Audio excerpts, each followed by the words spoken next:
Which new or nearly new small cars should you completely avoid due to reliability issues? Well, in this video, I'm going to answer that question. I'm going to cover a wide range of them, as well as suggest alternative, more reliable cars that you maybe want to consider instead. I mean, yes, a new car, it may well come with a warranty, so you're not necessarily going to be out of pocket for every single issue, but who wants to have a problematic car spending more time being fixed than driven? Let's get started, shall we? First up, the little Hyundai i10. Great little cars. And might I say, what a positive start to this video, and a nice change, isn't it? If you've watched any of my videos before covering cars like this, you'll know I've got a tendency of kicking off with like 4 or 5 different cars that I'm saying not to buy for one reason or another. But not today. The little i10 has saved us. Also, welcome back. I've jumped right in today, my apologies. Very nice to have you with us. Welcome back to the channel. Now, you can group this and the Kia Picanto together. Same chassis, very similar engine options. What I will say, in either of them, try and get the 1.2 engine opposed to the 1 litre, because that little bit extra power, it really helps at motorway speeds. Nothing wrong with the 1 litre reliability wise, it's just that little bit of extra power is very useful to have. And also, I'd avoid the automatics on these. I'm sure some other small automatics will come up on this list, which are likely going to be a better buy. The problem with this is it's one of those automated manuals, so it's a bit clunky and slow. It is a shame really, because up until, I want to say about 2020, the facelift point, they fitted both these and the Picanto with a nice, smooth, reliable torque converter, but it got axed for the fractionally more economical automated manual, which is what we see here. Otherwise, a very strong start. Next up, Citroen C3. You know what, looking at this, we can group some more cars together here. We can group this with the Peugeot 208 and also the Corsa, because they've all got the same engine, which is likely no surprise given that they all belong to the Stellantis family. Now this engine, the one fitted to this car, it's the successor to the old PureTech engine, which had a terrible reputation due largely to its wet time and belt design. Now, I'm not going to bang on about that. We speak about it in every other video. It had problems with its piston rings as well. Overall, it was just quite a terrible engine. It's still a 1.2, but it's now got a timing chain. And the big question is, of course, is it now a good, reliable engine? Well, here's the problem. It's very hard to say. It's really only been around for, 24 months, maybe slightly longer. It's just too early to judge how reliable these engines are. I mean, yes, they've righted the timing belt problem, the wet timing belt problem, by putting a chain in there, but is it going to have other issues? Who's to say? Something else that I need to mention is you're going to find a lot of these engines now paired to the gearbox that we have in this car, the EDSC6. Now again, this is a very, very new gearbox. It was developed by a Belgian company called Punch Powertrains, so it's not like a Japanese ASIN gearbox or anything like that. It is fairly new from a fairly new manufacturer. They design it, and then it was built by Stellantis themselves, and it is a fairly complicated gearbox. It's got a set of dry dual clutches in there, it's got the hybrid motor incorporated into it. So between the new engines and the new gearboxes, these cars are very, very ambitious. Maybe they will completely shock us and prove to be extremely reliable. It is just too early to say, unfortunately. Next, the Hyundai i20, so the i10, but a little bit bigger. So these also get the same 1 litre turbo GDI engine available in the i10. They stopped it in the Picanto at the facelift point around about 2020, just in case you're looking for this engine over in the Picanto, because I did say they had very similar engines, but they stopped it at the facelift point. Apparently though, they are bringing it back, which is good news, because these are great little engines. In terms of problems, I've only ever witnessed one car, and it had a little bit of chain rattle on cold start. Now this particular car, I hasten to add, it was over 100,000 miles. It was a bit beaten up, to be honest. It probably skipped a few services, but just, first thing in the morning, cold starts, it was starting to rattle, so that was going to be due getting a timing chain and tensioner put in it at some point. Whether that will become a big problem as the years and mileage rolls by, Probably not if routine servicing has been carried out. And also, remember that car I'm referring to here, it was quite leggy for a little city car, over 100,000 miles. Otherwise, these are real strong value for money. Powerful engine, efficient engine as well. I mean, some of you must remember a time just like me when, you know, the likes of Hyundais and Kias, they couldn't hold a candle to a Ford or Vauxhall, the equivalent Ford or Vauxhall. How those days are gone, how things change. Anyway, get that on the short list. Look how positive we're being in this video. Next up, we've got a Clio. Now, that's going to have the 1 litre TCE engine, which is also good news. Now, this is the successor to the old 0.9 engine. You might remember those. That's the same one that you're going to find in Dacias as well. This 1 litre has been around since about, I want to say 2019, there or thereabouts. And it is proven to be a solid little engine. It's kind of what Ford's EcoBoost or Stellantis' 3-cylinder always should have been. I bet they were always a bit jealous of this engine. And I mean, for £6 a month, I'm definitely going to choose this over the Stellantis guinea pig. Just buy one less overpriced coffee, and there you go, it's paid for. French manufacturers, however, you may already be well aware of this, they never seem to be able to figure out the electrical side, and these little Clios, they're no different. They do still get the odd unusual error message popping up, or the audio decides it's suddenly not going to play any more music. I'm yet to witness anything absolutely show-stopping on the electrical side, like we used to see from the Citroens and Renaults of old. It's more just little frustrating gremlins here and there. Solid cars nevertheless. So two very similar models here. I like when they have them side by side like this because we can talk about them from a comparison point of view. Very similar chassis and engine underneath. Under the skin, same car really. They both use the same 1 litre engine as you're going to find in that Clio, believe it or not.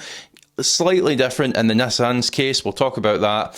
So in the Juke, it's badged as a DIG-T. Now don't confuse this with the old horrendous 1.2 DIG-T. This is a completely separate engine. As I say, it's shared with that Renault. But for the Nissan, they also made a few modifications to it as well. It's not a complete carbon copy. They added direct injection on these. Now, the reason that they'd done that was to give it a bit more power, but in doing so, they brought in a very common issue that comes with direct injection, and that is internal carbon buildup. This is a common occurrence on direct injection engines because they don't have fuel washing over the valves like in a port-injected engine. That's also likely far too much information for you who just wants to go out and buy a car. The takeaway message here is keeping up with regular servicing and maybe even a carbon clean from time to time is going to be the key to keeping these engines running correctly. Now, the autos and the hybrid systems on both, they can be a little bit dim-witted, so as with almost all budget cars, keep it simple. I'd stick with the manual, and if it was me, I'd definitely spend that extra 97 pence and go with a Renault. Between these two, if you weren't considering any other cars, I'd go for the Renault. If for no other reason than that Nissan, they're still caught up in financial turmoil. If they do go bust, or were taken over, or something else happened, where's that going to leave you with your Nissan for parts and service? Sounds a little bit dramatic, but stranger things have happened in the automotive world, believe me. Next, the Kia Ceed, no longer the Kia C''D. The engine that we've got here, 1.5 GDI. So this one, it took the place of the old 1.4 back in 2020.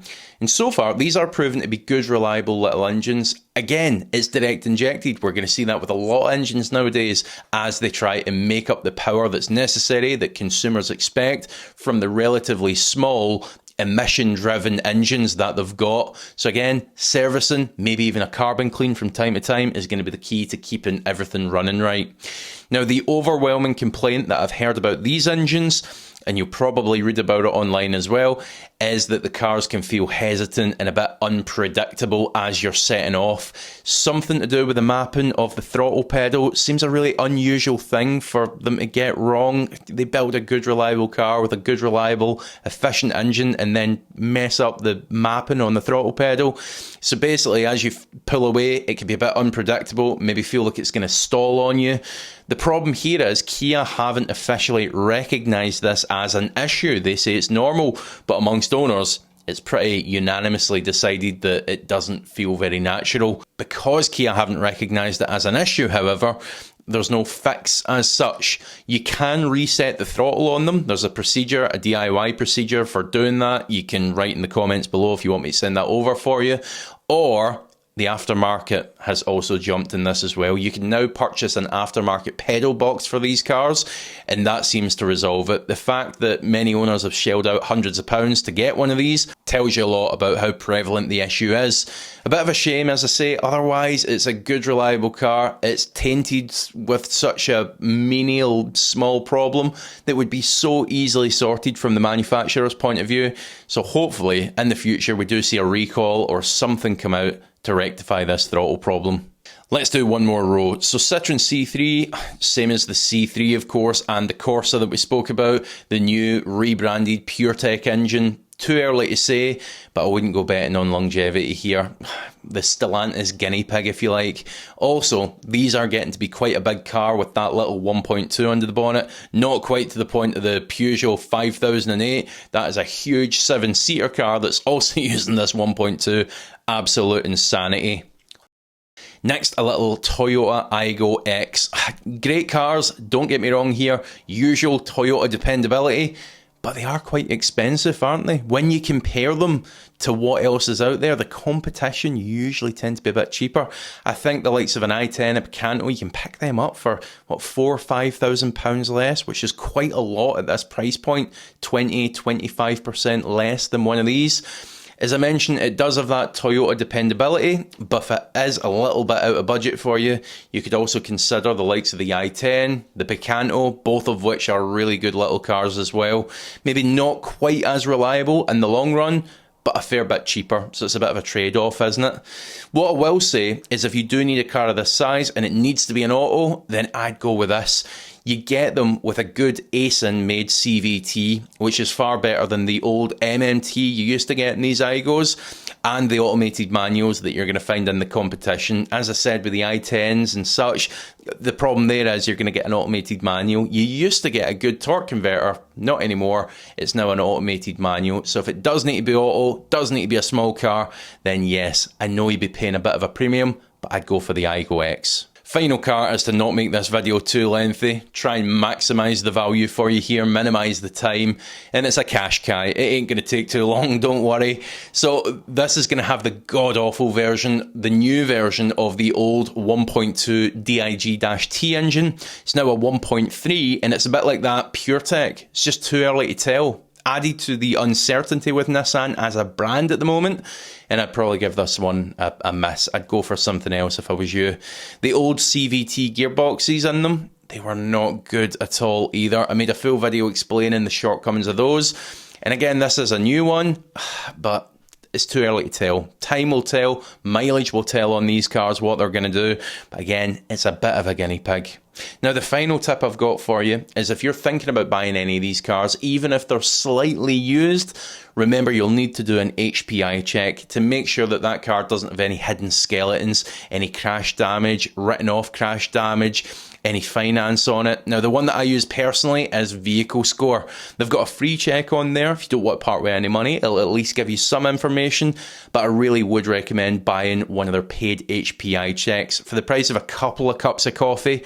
Not even overpriced cups of coffee nowadays, you're going to get the full history report on that car that you're thinking about buying. Better yet, I'll add a 20% discount voucher to the description below alongside a link. Now, thank you so much for watching. If you have enjoyed this video, please do hit the like button, hit the subscribe button for more similar, and I'll see you on the next one.